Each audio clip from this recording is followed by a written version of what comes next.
Buenos días a todos.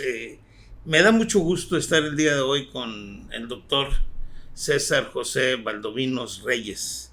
Él es un pedagogo crítico que viene de Michoacán, está acá en Monterrey y dio una plática. Pero me interesa mucho lo que están haciendo en Michoacán porque ellos están haciendo un replanteamiento de las cosas. Le voy a pedir antes de empezar a mi compañera Nelly que nos lea una semblanza de César. César José Valdovinos Reyes nació el 28 de junio de 1976 en Jacona, Michoacán. Su formación académica se ha realizado en licenciatura en Educación Básica, licenciatura en Historia, maestría en Educación Básica, doctorado en Formación de Formadores, doctorado en Ciencias de la Educación, postdoctorado en Sistemas de Calidad Educativa, postdoctorado en Pedagogía Crítica y Educación Popular, diplomado en Inglés, diplomado en Purépecha, diplomado en el Educador Crítico, diplomado en Nivelación Pedagógica. Programas en los que participó como asesor en el sector educativo son licenciatura en Pedagogía en la Unidad 162 en Zamora de la Universidad Pedagógica Nacional, licenciatura en Educación del Instituto Pedagógico Joan Amos Comenio en Morelia, maestría en Educación Básica en la UPN de Zamora, maestría en Educación con campo en práctica docente en UPN Zamora, maestría y doctorado en Educación en el IPEC de Morelia. Las especialidades son investigador, pedagogo crítico, educador popular, promotor cultural, promotor comunitario, promotor turístico, asesor en sistemas de evaluación de la calidad educativa, asesor en transdisciplinariedad y complejidad, asesor en dialéctica constructiva y transdisciplinaria, asesor en didáctica crítica, asesor pedagógico, manejo de colectivos de trabajo. La experiencia laboral es la siguiente: asesor nacional e internacional en complejidad y transdisciplinariedad, asesor nacional e internacional en epistemología y educación, asesor nacional e internacional en pedagogía crítica y educación popular, asesor y formador de formadores, miembro del Pleno del Consejo Latinoamericano de Ciencias Sociales, coordinador del capítulo México del postdoctorado de Pedagogía Crítica y Educación Popular, coordinador del Centro Sindical de Educación e Innovación Educativa, de la sección 18 de la CNTE Michoacán, miembro de la Comunidad de Pensamiento Complejo de Latinoamérica, director del Centro de Investigación Simpeser Rius Claxo, México, coordinación académica, proyectista cultural, promotor del desarrollo comunitario, promotor del turismo, facilitador de curso para colectivos. Ha realizado diseño de cursos, seminarios, diplomados, maestrías y doctorados. Es conferencista y es tallercista. Asesor pedagógico. Entre sus publicaciones se encuentra Formación docente desde el pensamiento crítico y la educación popular, Elementos para el debate y la acción 2014. Proyecto de la Secretaría de Cultura del Gobierno Federal, Festivales Culturales de Jacona 2017. Identidad e Historia de Jacona 2017. Soñando Cuentos del siglo XXI 2017. Humanecer, Diálogo de Saberes para la Formación de Docente 2019. Paulo Freire, 100 años. Semillas para otras educaciones 2021. Pedagogías críticas y educaciones populares 2021. La interculturalidad y la calidad educativa en la profesionalización docente en América Latina 2021. Después de escuchar esta semblanza que pues es muy completa, es muy amplia, la verdad, quiero preguntarte. Estuve viendo que ustedes hablan de un programa democrático de educación y cultura en Michoacán. ¿Qué es específicamente ese programa? O sea, me llama la atención porque cuando escucho de él pienso que va hacia la base, pero cuando volteo y veo lo que sucede en mi ciudad, en mi entorno, me doy cuenta de que es algo bastante difícil de lograr. ¿Qué nos puedes decir? Bueno, primero agradecido por el espacio, Tomás. Creo que es una parte interesante compartir, dialogar lo que estamos construyendo. Cuando me preguntas sobre el programa democrático de educación y cultura para Michoacán, que ese es el nombre digamos, oficial. Tendríamos que hacer una remembranza por cuando preguntas, bueno, ¿y cómo lo consolidaron o cómo está desarrollándose o qué es el PDCM, que es el término que utilizamos? Nos tendríamos que regresar a los principios de la movilización magisterial en Michoacán. Es obvio, ¿no?, que las movilizaciones a nivel nacional tuvieron su primer conducción o su primer forma de entender la lucha desde la coordinadora, desde la CENTE. En el 79 se crea la CENTE en Chiapas. En el 89 se da a nivel nacional lo que se llama la Primavera Magisterial. Y en Michoacán surgen ya los grupos de manera mucho más potente como coordinadora y como Movimiento Democrático Magisterial. Ese era el nombre efectivamente de lo que se desarrolló en Michoacán. Se empieza a organizar lo que en aquel momento se denomina el Movimiento de Trabajadores de Base, MBTEM, que lo que empezaron a hacer es buscar desde la propia base, desde las delegaciones de las escuelas, democracia. Se empezó a construir una propuesta. Esta alcanza a consolidarse en un primer proyecto de hacer comités alternos al CENTE institucional, charro, como le decimos, el movimiento democrático. Y por otra parte, hasta el 85 se logra consolidar ya de manera más formal, 95, perdón. En el 95 se consolidó un primer comité ya democrático, que incluso obligamos al Bester Gordillo a reconocer ese comité, encabezado en aquel momento por el compañero Raúl Morón, que ahora participa en otro espacio, pero él fue el primer dirigente realmente del movimiento ya institucionalizado, pero a la vez alterno. Es algo medio complejo de explicar. No teníamos el reconocimiento hasta que fue Gordillo, lo tuvo que reconocer y nos dio la toma de nota, como se dice sindicalmente, y ahí ya surge el primer esfuerzo que se denomina PTI, Programa de Transformaciones Educativas Inmediatas. ¿Qué se trataba? De reconocer los 3 principios de la CENTE en la escuela. ¿Cuáles son? Democratizar el país, democratizar el sindicato, que en eso estábamos en ese momento, y democratizar la escuela. A ver, ahí es donde me llama a mí mucho la atención y me llama la atención porque es una tarea que todos hemos hablado de democratizar la escuela, de democratizar la educación, aunque se dice que la educación mexicana es democrática porque todos tienen acceso, pero cuando nosotros vemos realmente lo que sucede en las escuelas, nos damos cuenta que mucha de esa educación no llega a ciertos grupos o a ciertas instancias. Entonces ahí es donde a mí me llama la atención este término, como lo utilizas, de democratizar la escuela. Yo difícilmente puedo imaginar un proyecto escolar en el proceso democrático desde la perspectiva que me toca vivir acá en el norte. No sé si me pudieras tú... Siguiendo con la narrativa del PTI, ¿qué hicimos? Empezar a hacer transformaciones pequeñas, innovaciones en la escuela. El currículum, como estaba establecido, lo que se hace es modificarlo. A ver, si el Estado te impone un currículum, lo que hace el maestro en la escuela y la base es cambiarlo todas las veces, todos los días. Pero eso no se escribe, simplemente se hace. Lo que hizo el PTI es empezar a sistematizar esos esfuerzos y construyó lo que se denomina una red de escuelas públicas renovadas. Esta red tenía esfuerzos de innovación particular de las escuelas que después se fueron haciendo una combinación para construir el primer, después se llamó el PEDEC, que era el Programa Democrático de Educación y Cultura. Este PEDEC lo que hizo fue juntar las experiencias. Sí, la pregunta que me surge aquí rápidamente es, ¿y estas escuelas que ustedes fueron armando de autogestión, vamos a llamarles así, tenían el reconocimiento oficial? Sí, todas son las escuelas públicas.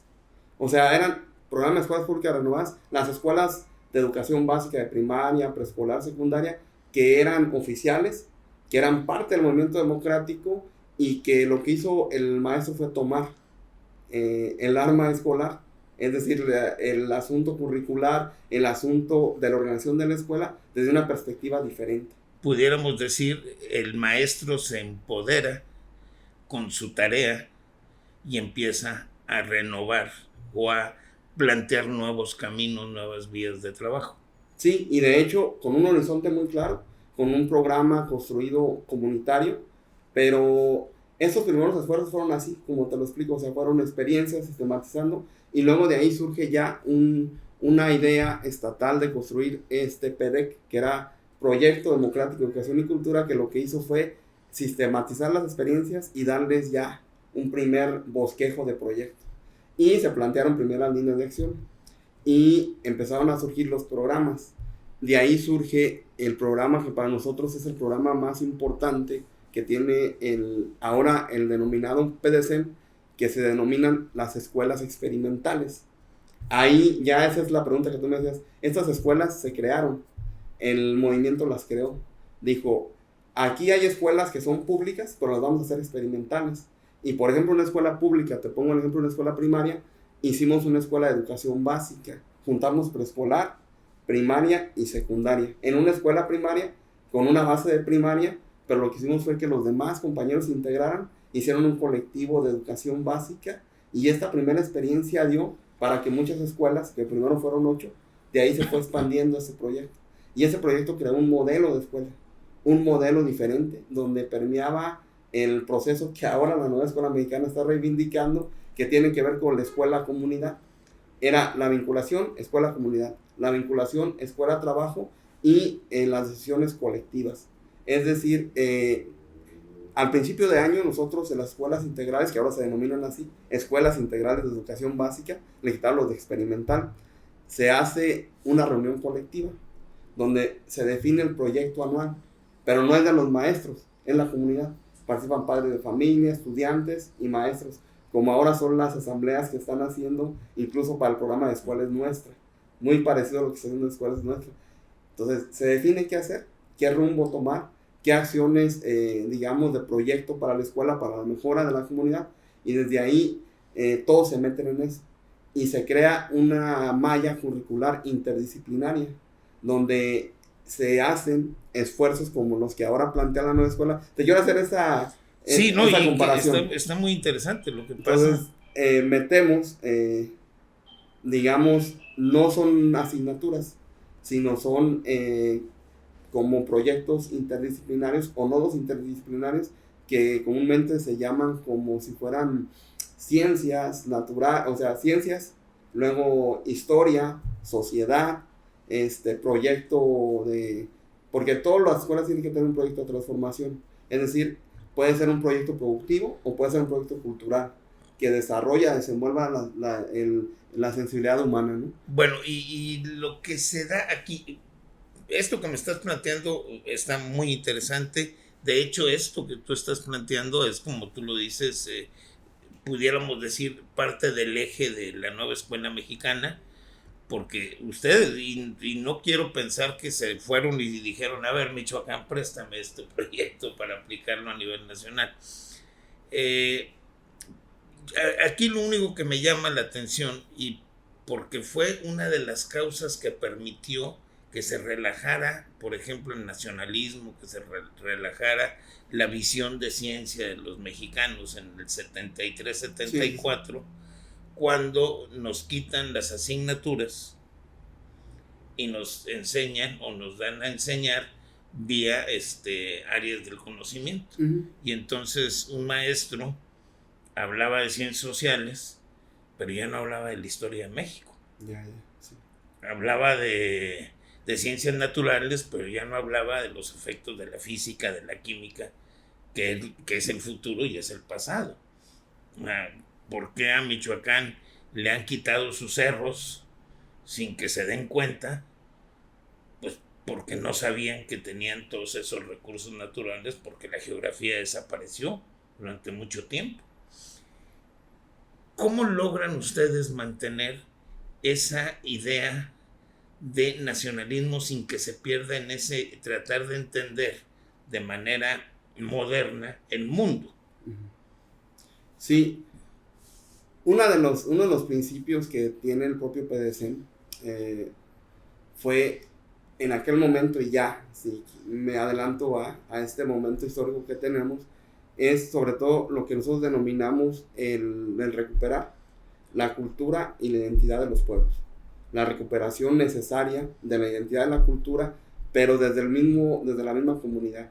Porque era un esfuerzo que nosotros, creo que igual aquí en Nuevo León está esta condición, usted lo tiene más cercano, muchas de nuestras comunidades indígenas, de nuestras comunidades, no tanto ya solamente indígenas, sino mestizas, una combinación, porque bueno, ya tenemos 4 pueblos, Purépecha, el Otomí, el Mazahua y el Nahua, que son los 4 pueblos que están en Michoacán, pero muchos de los pueblos, la cultura o la necesidad de finales del siglo pasado y es irse a Estados Unidos, ¿no? Es como el gran sueño. Entonces muchos de los pueblos estaban quebrados, ya no reivindicaban la identidad puré ni la identidad otomí, porque eso ya estaba como desfasado. Entonces tuvimos que hacer todo un esfuerzo para la recuperación de la memoria histórica de las propias comunidades. Igual en las comunidades mestizas, o sea, no solamente los pueblos, sino las comunidades que reivindican, cuál es su memoria histórica. Entonces empezamos a reconstruir relatos, narrativas de estas memorias históricas que los propios estudiantes discutían en la escuela. Hacíamos el colectivo, hacíamos la asamblea para discutir la memoria histórica de la comunidad. Y entonces teníamos que buscar los retazos o lo que se encontrara en algún espacio, incluso los propios relatos de la gente adulta que planteaba la historia propia de la comunidad, y empezamos a sistematizar todas estas memorias que, bueno, son parte de este proyecto. Yo creo que esto nos da la posibilidad de recuperar no solamente la identidad comunitaria, sino la identidad nacional. Esto es un esfuerzo que, digamos, puede ser local, territorial, pero que permea en esta idea de cómo reivindicamos el propio proceso de construcción de nuestro país. Y en ese sentido creo que el PDCM le aporta a esta idea, porque no rompe, sino reconstruye desde abajo y desde adentro la posibilidad de entendernos desde una identidad de comunidad, de pueblo, en el caso de las comunidades indígenas, pero también de nación. De nación. Qué interesante. Ahora, esto me estás dando el objetivo, estas son las tareas y el cómo se logra. Actividades específicas, prácticas. Me hablaste ya del uso de los cuentos, me hablaste de algunas cosas, pero ¿qué hace el maestro en el aula?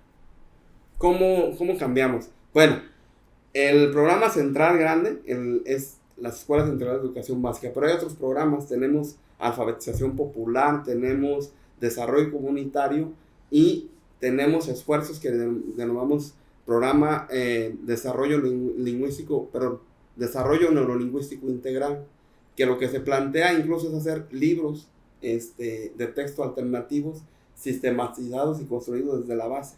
Entonces ya tenemos todo un programa, un proyecto donde los compañeros se juntaban por grados para construir una propuesta alternativa curricular y ya desenvolverla en los libros. O sea, ya hay toda una propuesta. ¿Qué se hace? Bueno, se discute en una asamblea estatal qué hemos hecho bien, qué hemos hecho mal, cuáles procesos no nos han servido para esto que buscamos, que es el asunto de la emancipación humana, y qué cosas siguen siendo producto todavía de un capitalismo cognitivo o de una visión capitalista del propio proceso educativo, y cómo esas las eliminamos y cómo podemos tratar a la manera de Simón Rodríguez de inventar o errar, construir una propuesta que se va dando en el camino. Pero obviamente reivindicamos las teorías pedagógicas, en el caso de la pedagogía crítica y la educación popular, como cimientos de una propuesta latinoamericana eminentemente, pero particularmente territorial en Michoacán. ¿Cómo lo hacen los maestros? Bueno, tienen sus libros de texto, tienen su propuesta, pero ojo, ellos tienen la posibilidad de construir desde esa malla curricular o alternativamente hacer otros procesos. Esto es como una guía, no es una imposición. Uh-huh. Y entonces las innovaciones que se van haciendo al propio programa se van discutiendo en asambleas colectivas desde la escuela, desde la región, desde el estado, para que todo esto esté como en movimiento. Eso es como la base, digamos, experiencial, pero también teórica, de cómo construimos.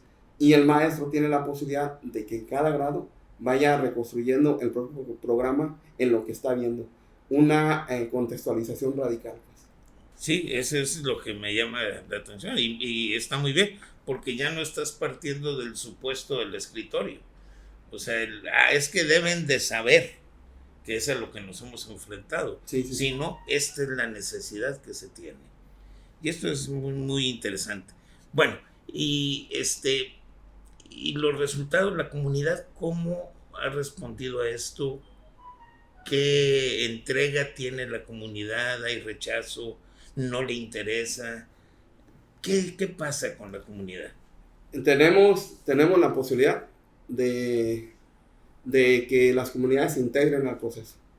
O sea, las comunidades son parte del proceso, reivindican el proceso, defienden su escuela, ven en esa escuela una oportunidad distinta. Es obvio que al principio no. O sea, al principio fue muy difícil hacer entender desde una posición no solamente política, sino eminentemente educativa, un cambio, una transformación desde la escuela para la comunidad, o como ahora se plantea, que la escuela sea el centro de la comunidad. Nosotros desde el 2000 empezamos a hacer la escuela como centro de la comunidad. Entonces, esos esfuerzos están ahí.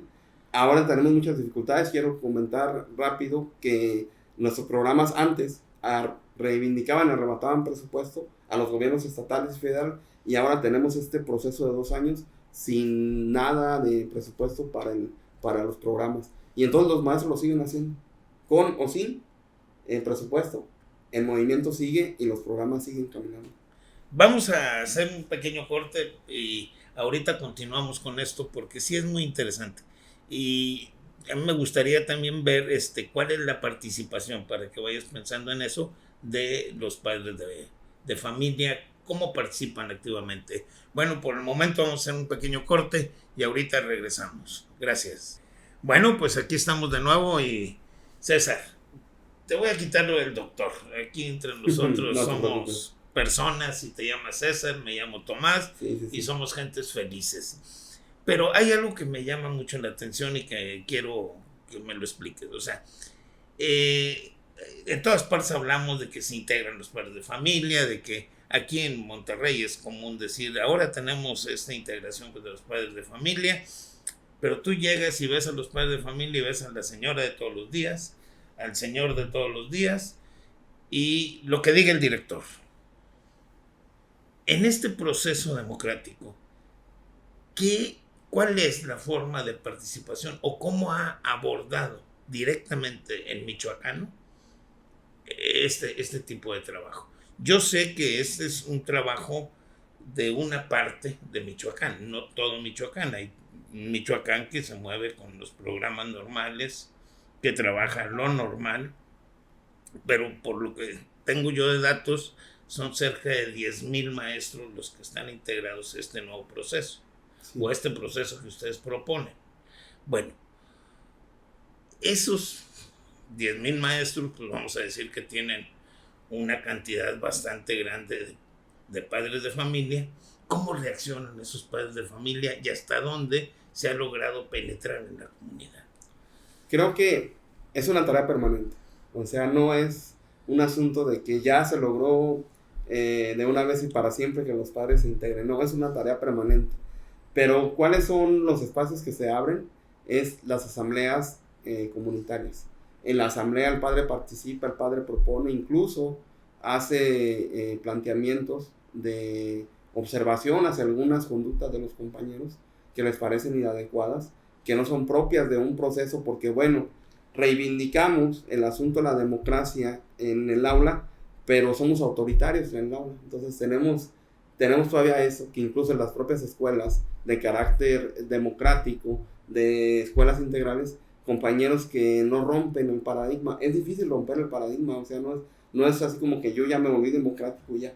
Es un proceso de todos los días, a marchas forzadas de repente, pero los padres de familia han estado participando de manera muy activa en las escuelas, son los que generan incluso hasta los proyectos productivos, participan en los proyectos productivos. Hay un caso muy que nos pasó hace 3 semanas.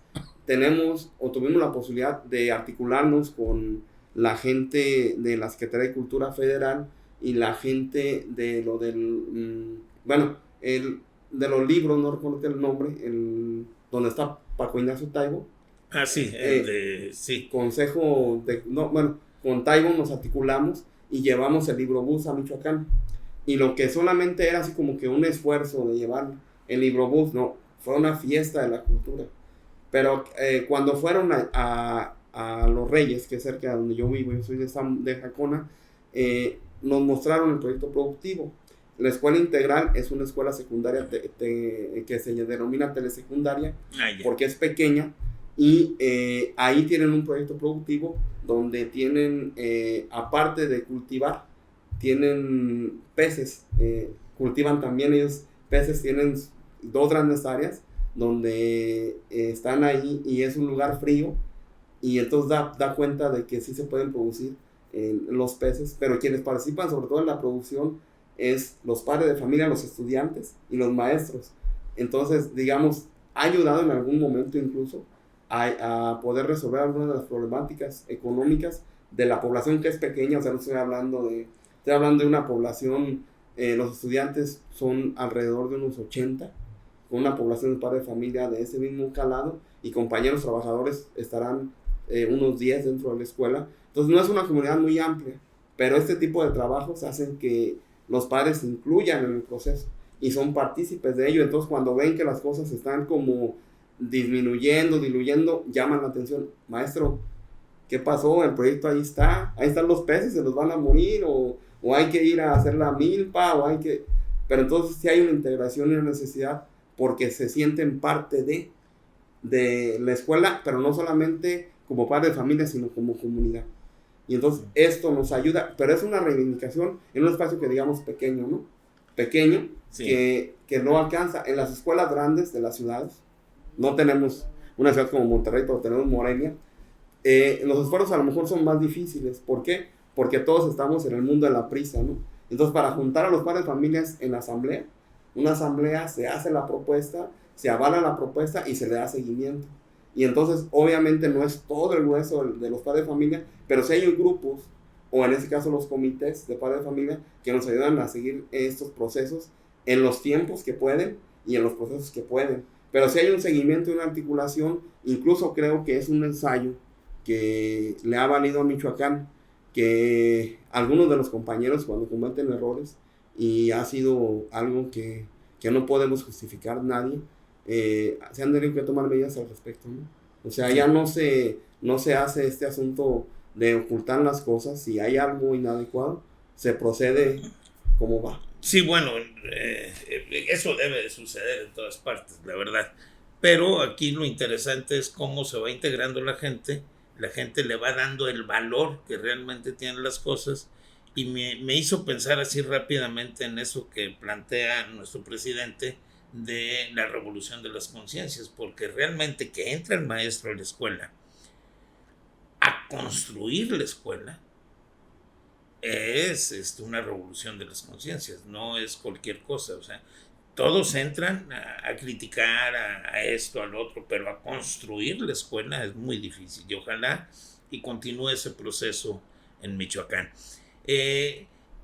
Tendríamos aquí algunas otras preguntas, y una de ellas que se me hace interesante porque está muy bonito, es una experiencia fabulosa, pero todos los nuevos investigadores, sabios, dicen: ¿y dónde estás fundamentado?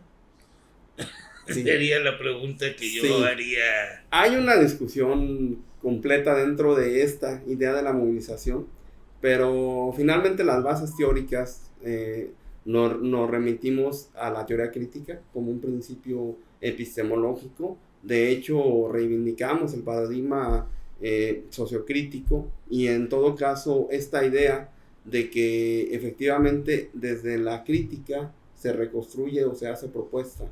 Y bueno, estas bases teóricas, si ya nos metemos de manera mucho más densa, diríamos, surgen del materialismo dialéctico. Desde ahí se articula esta idea, pero no solamente de esta condición del materialismo dialéctico, sino con estas nuevas ideas que están permeando a nivel internacional, de la incertidumbre, del caos, como se denomina a la teoría de la complejidad.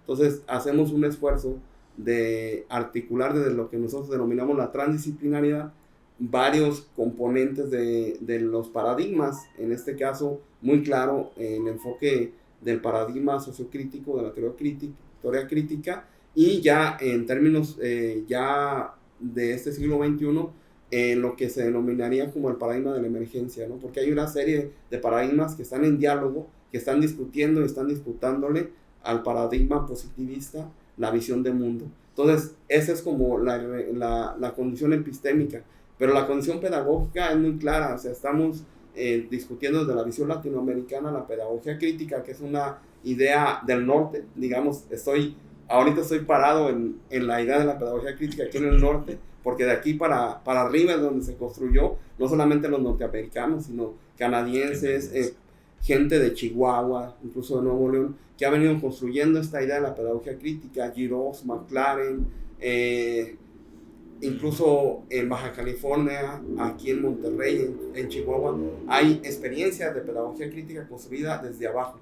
Y bueno, los del sur, los que somos del sur, desde toda la experiencia de Argentina, Colombia, Marco Raúl Mejía, los compañeros de la CEIB histórica, nosotros en Michoacán, construimos educación popular, educación territorial desde abajo. Entonces, estas dos ideas, como una teórica muy fuerte de la reivindicación de un modelo distinto de escuela desde la pedagogía crítica y una experiencia construida desde abajo territorial, se articulan en estas dos visiones de pedagogía crítica y educación popular. Entonces, por ahí este es nuestro estandarte, nuestro asidero epistemológico, político, pedagógico, que nos da la posibilidad de recrearnos y reconstruirnos en una propuesta que tiene una fortaleza, ¿no?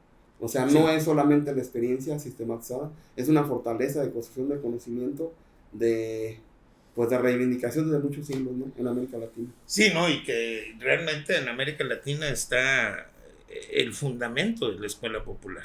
El pensamiento crítico, la idea de cómo hemos resistido por más de 5 siglos, pero también hemos construido patrias, hemos construido obviamente modelos incluso económicos, y hemos construido modelos de escuela como este, sí, y que es bastante interesante. Yo te voy a pedir un favor. Este programa va dirigido más al pueblo de base, no es a los intelectuales, no es a los profes, va al padre de familia. Parte de esto que nos dijiste, que nos lo pudieras simplificar, por ejemplo, epistemológico. ¿Qué es el fundamento? ¿Dónde están los orígenes del pensamiento? Algunos términos que luego el padre de familia dice, qué bonito se oyó, pero ¿de qué se trata? ¿De qué estoy hablando? Sí. Sí, no, la epistemología es el conocimiento, ¿no? Sí. Cómo pensamos, cómo conocemos, desde dónde partimos, cuál es el origen y para qué hacemos este conocimiento. Y bueno, en términos concretos sería desde el cotidiano y desde la ciencia, ¿no? Entonces, en esta discusión entre lo cotidiano de todos los días y los saberes científicos está la epistemología, que dice, bueno, este es un conocimiento que se valida a través de la ciencia, ¿no? Entonces, cuando tú me preguntabas cuáles son las bases, pues es esto, ¿no? O sea, cómo empezamos a conocer científicamente lo que estamos haciendo, o cómo le damos un valor desde una idea, no solamente digamos, este tipo está hablando de una cosa, pero cómo da cuenta de ello. Pues yo creo que la forma es, nosotros valoramos el conocimiento, el saber ancestral, pero también reivindicamos que la escuela tiene que ser un espacio para la ciencia y para las discusiones en torno a lo que está sucediendo dentro de la ciencia y fuera de ella, ¿no? Y actualmente. Sí. Ahora, algo que a mí me llamó la atención, me hizo pensar incluso un poco en Paulo Freire, un pedagogo latinoamericano interesantísimo que nos hacía unas propuestas. Me han estado platicando de lo nuevo de Freire y me llama mucho la atención, tengo que releerlo, pero yo me quedé en la pedagogía libertaria del oprimido. ¿Sí? Y a partir de ahí, ¿cómo llevas a liberar al individuo? ¿Tendría esto algo que ver con lo que ustedes están planteando o es por otro lado? De hecho, Paulo Freire es el autor intelectual de la educación popular. Él nunca denominó a sus actuaciones políticas educativas, educación popular, pero era de hecho educación popular. Él le llamaba educación para la liberación. Efectivamente, primero hizo la crítica a lo que él llamaba el oprimido, la educación bancaria basada en la pedagogía del oprimido, y construyó una propuesta de liberación. Entonces, en esta idea de romper con lo oprimido y construir liberación, se construyó la educación popular. Todos los que reivindicamos esta idea de la educación popular, reivindicamos a Pablo Freire. Pablo Freire lo entendemos como que fue el primero desde Latinoamérica que empezó a discutir una idea política, pero también humanista, de cómo construir una escuela latinoamericana de manera mucho más adecuada y sobre todo contextualizada. El ejemplo que siempre cuando me preguntan, ¿y quién es Pablo Freire? Pablo Freire, uno de sus libros, Alfabetización en la ciudad, es muy interesante porque lo que plantea es que él no iba a enseñar a leer y escribir. No, dice, nosotros vamos a leer el contexto, vamos a hacer una discusión sobre el contexto, y ahí yo no voy a enseñar a nadie, ni voy a aprender, o sea, yo aprendo con todos. Y esa idea, cuando él fue, una anécdota rápida que cuenta es que cuando él empezó a ir a hacer alfabetización, no llegó alfabetizando con la palabra, sino empezó haciendo similitudes en lo que los campesinos conocían y en lo que el maestro conocía, y en eso articuló y empezó a construir este tipo de alfabetización que ahora se denomina alfabetización popular. Inició con Pablo Freire. Quiero hacer una analogía rápida. Yo pertenezco al CIMPECER, el Centro Internacional de Pensamiento Crítico, Eduardo del Ríos, y hemos reivindicado que aunque Pablo Freire es de los 70s, brasileño, construyó cerca de 50 libros, que son de los que yo conozco, pueden ser más. Cada año escribía Pablo Freire, pero análogamente en Michoacán y en el país surgió Ríos, que no era pedagogo como tal, pero él fue un educador popular desde la historieta, construyó una propuesta, y hay una analogía. Estamos haciendo un estudio de cómo, no, porque los propios latinoamericanos nos dicen, es que Ríos nos enseñó, y les tuvo que haber enseñado a ustedes a luchar. De hecho, una de las cosas que decimos de Ríos es que es quizás responsable, como muchos de los que andamos en la corriente de la izquierda, de la caída del modelo neoliberal en México. O sea, porque él planteó desde los 70s, los agachados, los supermachos y todo, más de 100 libros que tiene editados, la crítica a un sistema económico, político, pero basado en cómo educar desde la historieta, ¿no? No era chiste, no era un asunto de chiste, era un asunto de conciencia política, sí, desarrollado desde la propia historieta, ¿no? De sus personajes, que eran el retrato de un pueblo cualquiera en Michoacán, como él decía, de San Garabato, en sus historias. Y por eso hacemos analogía con Pablo Freire, porque también Pablo Freire, él fue más técnico, él construyó una propuesta pedagógica, pero también basada desde el pueblo, ¿sí? Entonces, sí. Reivindicamos, y a cualquiera que le pregunte sobre educación popular le tiene que preguntar sobre Pablo Freire, porque Pablo Freire es el inspirador. ¿Y por qué vuelve a surgir Pablo Freire? Es que en este año se acaban de cumplir 100 años de su nacimiento.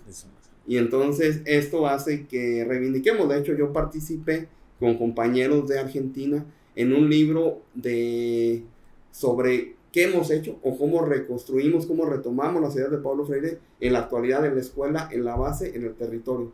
No solamente en la teoría, sino cómo las escuelas han hecho esfuerzo de reconstruir esa mirada de crítica desde la educación bancaria y esa mirada de propuesta de educación popular desde la liberación. Ya. Pues es que contigo se nos va el tiempo. César, es algo, el tiempo relativo. El tiempo relativo. Pero pues ya llevamos 40 minutos prácticamente. Sí. Nos quedarán otros 20 para completar un programa completo. Y pedirte que vayamos viendo cómo concluir esta plática. Por lo pronto voy a mandar otro corte mientras nos preparamos para ver esta salida. ¿A dónde hay que llevar la educación en México? Y podrá el nuevo modelo que nos plantean dar esa respuesta. Gracias, ahorita regresamos. Bueno, pues volvemos de nuevo aquí con César.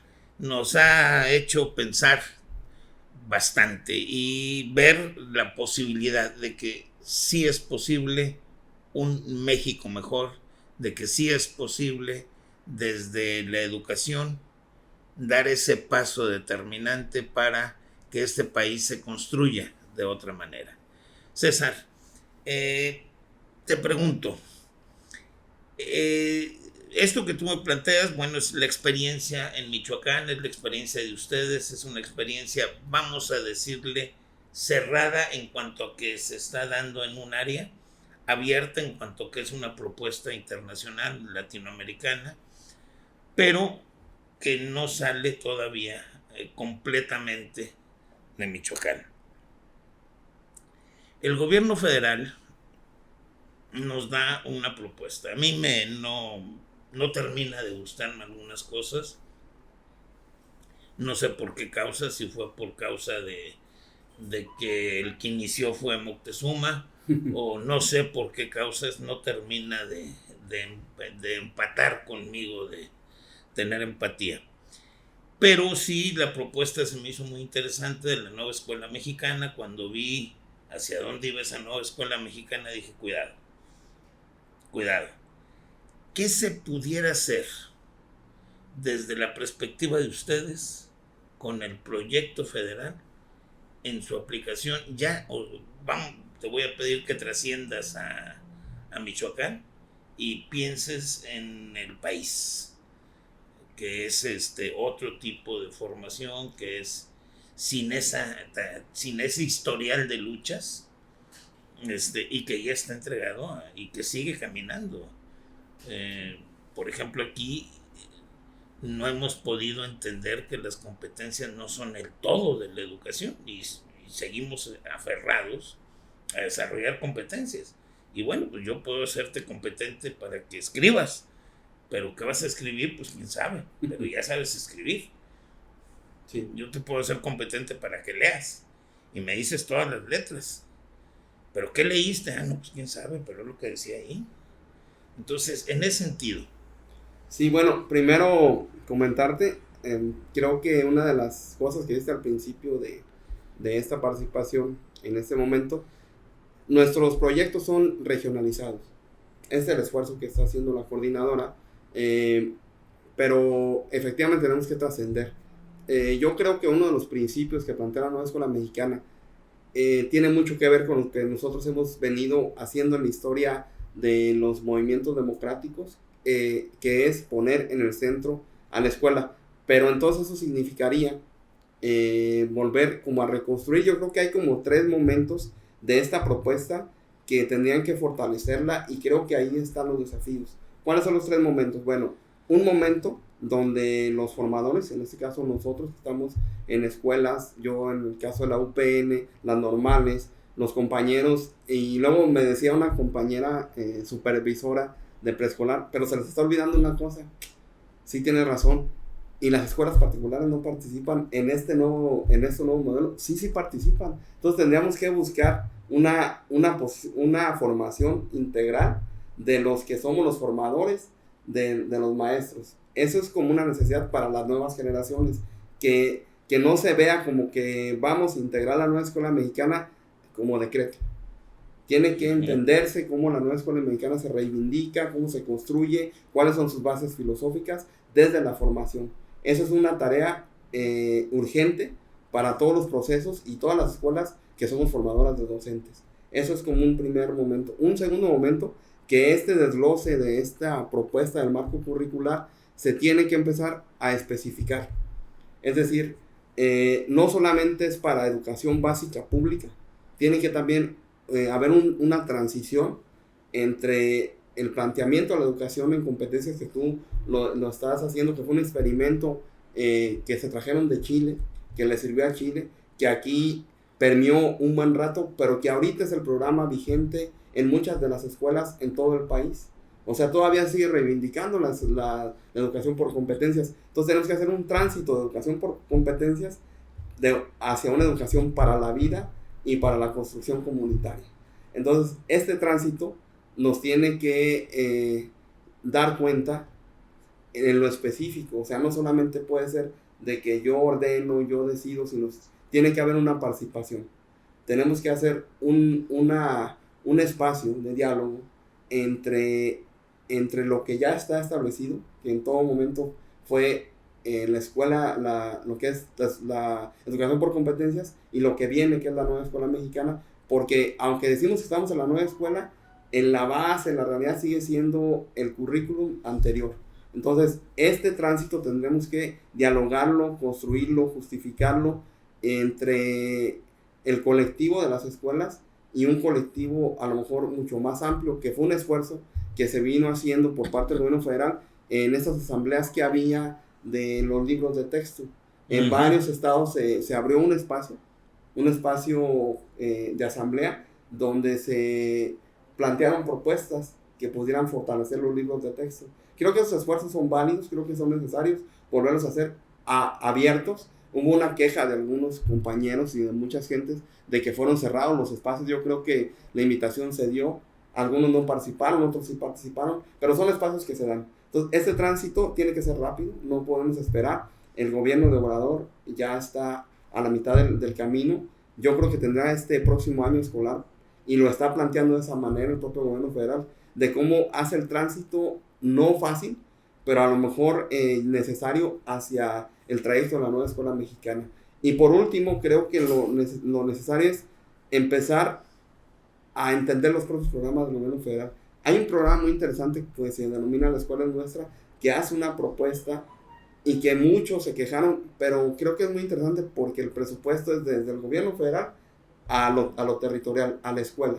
O sea, no pasa porque alguien se lo jinetee o porque alguien diga son 2 millones y yo me los gasto en la nada, pero los justifico, sino que son la propia asamblea de padres de familia, de maestros y de estudiantes de cuarto, de primaria en adelante, los que dicen las necesidades de la escuela y las desarrollan.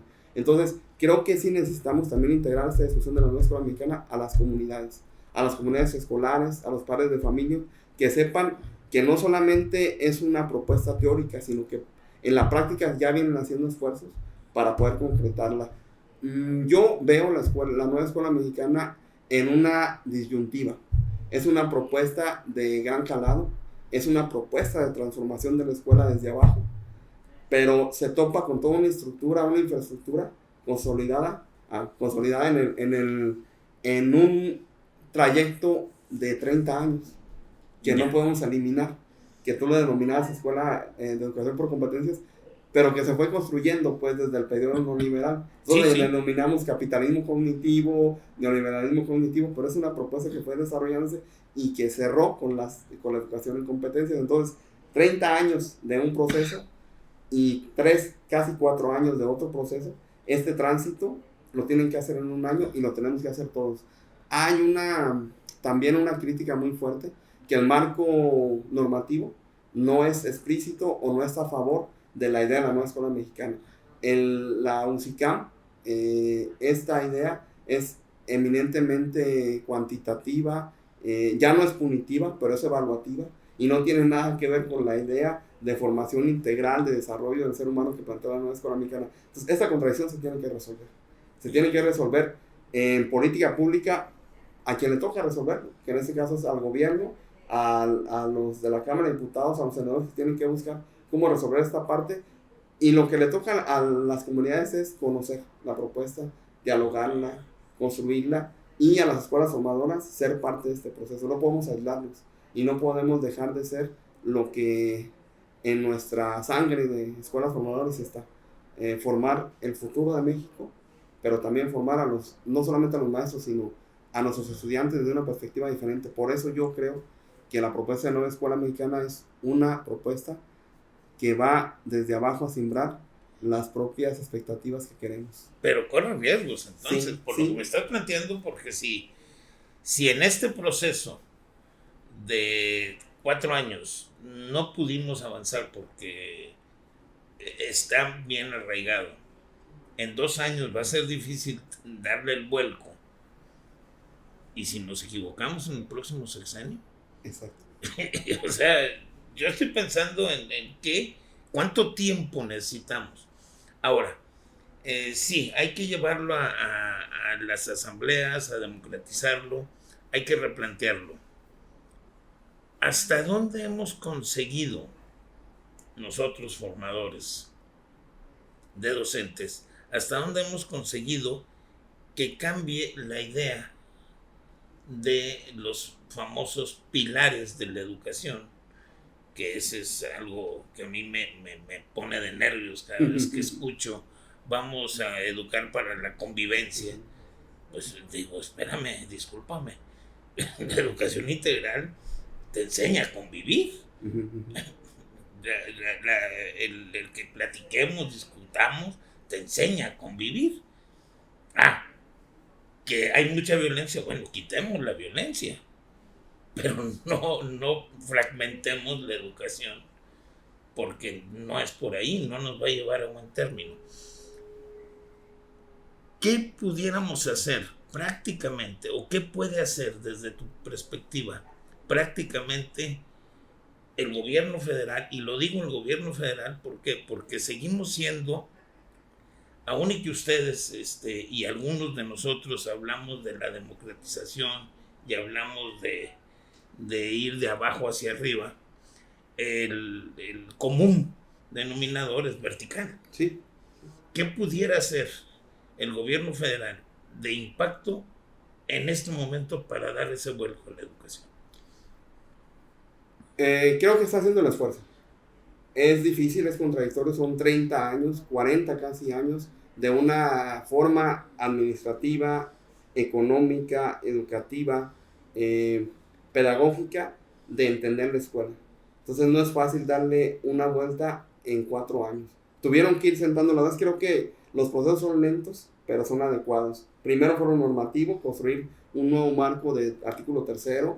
Después fue esta propuesta de malla curricular, y lo que sigue es el esfuerzo ya de permear desde abajo. Creo que así va el proceso de manera adecuada, y a la par construir los esfuerzos como esos de la escuela es nuestra, construir otros procesos. Yo creo que las becas para los estudiantes han sido demasiado importantes, han ayudado a resolver muchas de las problemáticas, y hay una cosa que creo que aquí nos puede ayudar mucho. El mundo vivió un reseteo mundial. La pandemia paró la escuela. Entonces nos da la posibilidad de construir otra escuela. O sea, creo que está el momento adecuado para que se puedan sentar las bases de esta nueva escuela mexicana, porque estamos en la lucha del regreso a una presencialidad que ya tiene que ser de otra manera. Y si de la otra manera construimos desde la propia nueva escuela esta propuesta, podemos borrar, entre comillas, aquello que quedó como premiado en la educación por competencias, porque básicamente fueron 2 años de no estar en la escuela presencial, 2 años de volver a retomar o tomar en sí otra forma, que en este caso fue el asunto de las plataformas, de hacer escuela. Entonces, si ahorita que estamos regresando no entendemos que la tarea prioritaria es construir otra escuela, y si hay alguna base como la nueva escuela mexicana, entonces perderemos una oportunidad histórica de hacerlo. Están las condiciones dadas por lo que sucedió en la pandemia, nos dio la posibilidad de parar esa escuela tradicional. Entonces, ¿por qué no ahora el desafío de que regresamos a la presencialidad, construir una nueva escuela realmente mexicana y realmente desde abajo, ¿no? Sí, escuchaba hace unos días el agradecimiento a la pandemia, de darnos la oportunidad de reconstruir algo, de construir algo. Y pues sí, es cierto, esta pandemia nos reseteó. Esperemos que podamos entender el proceso. Y a mí me preocupa lo de la pandemia, me preocupa esos 2 años fuera, porque prácticamente dejamos 2 generaciones de niños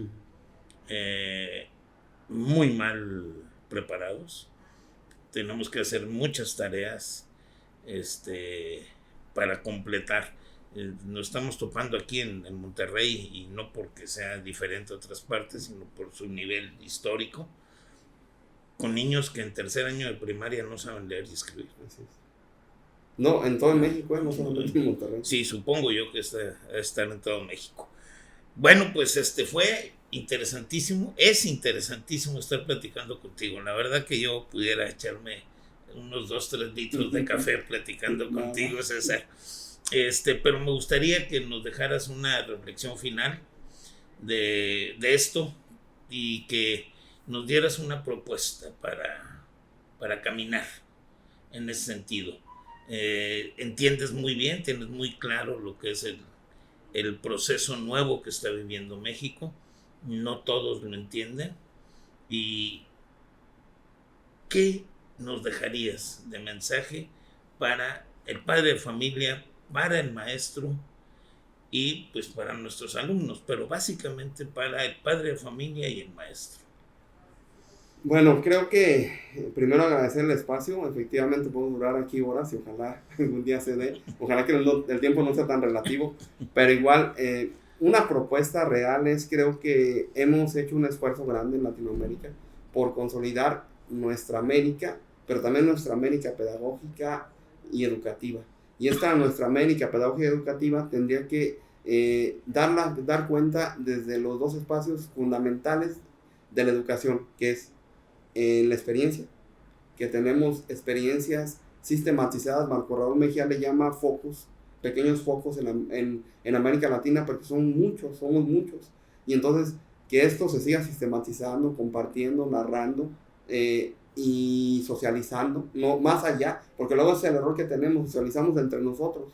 Creo que tenemos que abrir un poco más con la gente, con los padres de familia, eso que estamos haciendo, ¿no? Y con todos. Creo que este esfuerzo tiene que ser para todos los compañeros, para toda la gente, o sea, no solamente los compañeros maestros, sino toda la gente que pudiera participar en este esfuerzo que llamamos de estas formas diferentes de hacer la escuela. Creo que eso está ahí. El desafío que tenemos es, yo creo, en términos concretos, hacer un diálogo en esta nueva escuela mexicana que a favor de quién y en contra de quién podemos construir esto que queremos.